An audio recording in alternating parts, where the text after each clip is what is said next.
21 फरवरी 2013 शाम के ठीक 7:01 हैदराबाद का दिलसुख नगर इलाका हमेशा की तरह रोशनी, ट्रैफिक और लोगों की आवाजाही से भरा हुआ था। सड़क किनारे लगे ठेलों से उठती खाने की खुशबू, दुकानों पर उमड़ती भीड़ और भागती हुई जिंदगी को इस बात का अंदाजा तक नहीं था कि अगले कुछ सेकंड में पूरा शहर एक ऐसे खौफ का गवाह बनने वाला है जिसकी गूंज दिल्ली से लेकर सीमा पार बैठे आकाओं तक सुनाई देने वाली थी।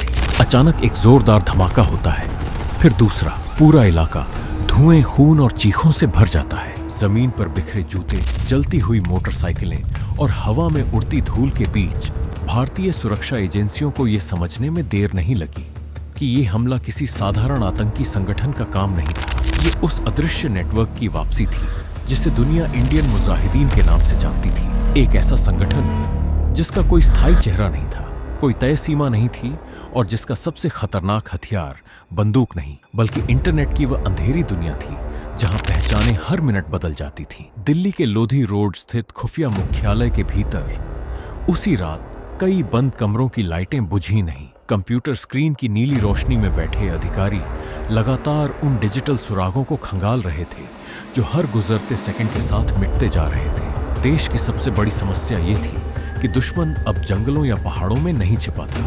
वह हजारों नकली IP address, encrypted chat rooms और विदेशी सर्वरों के पीछे बैठा हुआ था। भारतीय एजेंसियों के सामने पहली बार ऐसा दुश्मन था जिसे पकड़ने के लिए गोलियों से ज्यादा कोडिंग की जरूरत थी। उसी दौर में भारत के भीतर साइबर इंटेलिजेंस की एक गुप्त परत तेजी से तैयार की जा रही थी। चुनिंदा एथिकल हैकर्स, डेटा विश्लेषक और डिजिटल सर्विलांस विशेषज्ञों को एक ऐसे मिशन में लगाया गया जिसके बारे में आधिकारिक दस्तावेजों में भी बहुत कम लिखा गया। जांच धीरे धीरे एक नाम पर आकर टिकने लगी, यासीन भटकल। वह सिर्फ एक आतंकी नहीं था, वह तकनीक को हथियार की तरह इस्तेमाल करने वाला ऐसा खिलाड़ी था जिसने भारतीय एजेंसियों को वर्षों तक छकाया था। वह कभी साइबर कैफे से संदेश भेजता, कभी चोरी की पहचान का इस्तेमाल करता और कभी विदेशी प्रॉक्सी सर्वरों के जरिए खुद को दुनिया की नजरों से गायब कर देता। उसके नेटवर्क में शामिल लोग अलग अलग राज्यों में फैले हुए थे, लेकिन वे एक दूसरे से शायद ही कभी सीधे मिलते थे। पूरा नेटवर्क इंटरनेट के अदृश्य धागों से बंधा हुआ था। हर हमले के बाद एजेंसियों को सिर्फ धमाकों की राख मिलती, जबकि असली चेहरे स्क्रीन के पीछे गायब हो जाते। उसी समय भारतीय खुफिया तंत्र के भीतर एक बेहद गुप्त डिजिटल ऑपरेशन शुरू किया गया। आधिकारिक तौर पर उसका कहीं जिक्र नहीं हुआ, लेकिन उस ऑपरेशन का मकसद साफ था, दुश्मन को उसकी ही दुनिया में घेरना। सर्विलांस टीमों ने महीनों पुराने ईमेल लॉग, इंटरनेट कैफे के रिकॉर्ड, संदिग्ध आईपी पैटर्न और एन्क्रिप्टेड चैट गतिविधियों को जोड़ना शुरू किया।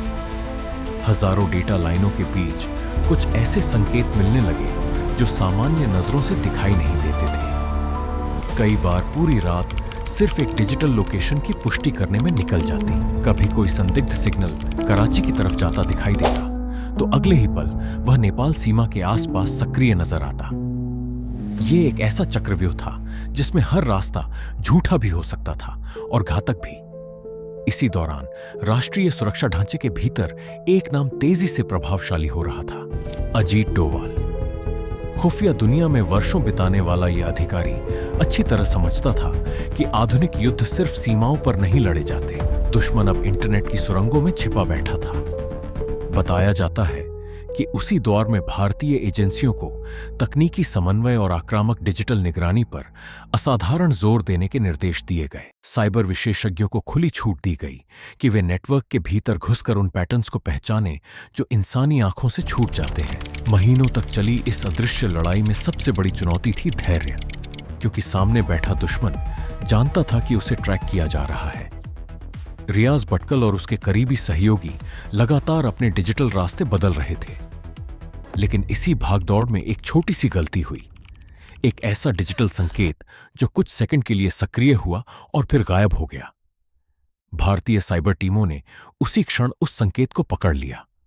कई एजेंसियों के बीच समन्वय शुरू हुआ, डेटा की परतें खुलने लगी। महीनों से बिखरे हुए सुराग अचानक एक दूसरे से जुड़ते चले गए और फिर पहली बार भारतीय एजेंसियों को एहसास हुआ कि जिस दुश्मन को वे अब तक सिर्फ स्क्रीन पर देख रहे थे, वह वास्तव में उनकी पकड़ के बेहद करीब आ चुका है। अगस्त 2013 भारत नेपाल सीमा के आसपास असामान्य गतिविधियों पर नजर रखी जा रही थी। खुफिया एजेंसियों को पहले ही संकेत मिल चुके थे कि यासीन भटकल लगातार अपनी लोकेशन बदल रहा है। लेकिन इस बार कहानी अलग थी। डिजिटल सर्विलांस, तकनीकी ट्रैकिंग और महीनों से बनाए गए साइबर चक्रव्यूह ने आखिरकार उस अदृश्य चेहरे को वास्तविक दुनिया में खींच लिया था। जब उसे गिरफ्तार किया गया तब दुनिया ने सिर्फ एक खबर देखी, लेकिन उस खबर के पीछे महीनों तक चली वह गुप्त डिजिटल लड़ाई छिपी थी, जिसमें न कोई सीमा दिखाई देती थी, न कोई मोर्चा। ये ऐसा युद्ध था जिसमें बंदूकें शांत थीं, लेकिन स्क्रीन के पीछे बैठे लोग हर सेकंड देश की सबसे खतरनाक लड़ाई लड़ रहे थे। दिलसुख नगर की राख धीरे धीरे साफ हो गई, सड़कें फिर से आबाद हो गईं। लेकिन उस हमले के बाद भारतीय सुरक्षा एजेंसियों ने एक बात हमेशा के लिए समझ ली थी, आने वाले समय का सबसे खतरनाक आतंकवादी वह होगा जिसका चेहरा दिखाई नहीं देगा, और उसे हराने के लिए सैनिकों से पहले साइबर योद्धाओं की जरूरत पड़ेगी। वही साइबर योद्धा जिन्होंने इंटरनेट के अंधेरे में उतरकर उस नेटवर्क को तोड़ दिया, जिसकी भनक कभी उस पार बैठे आकाओं को भी नहीं लगी।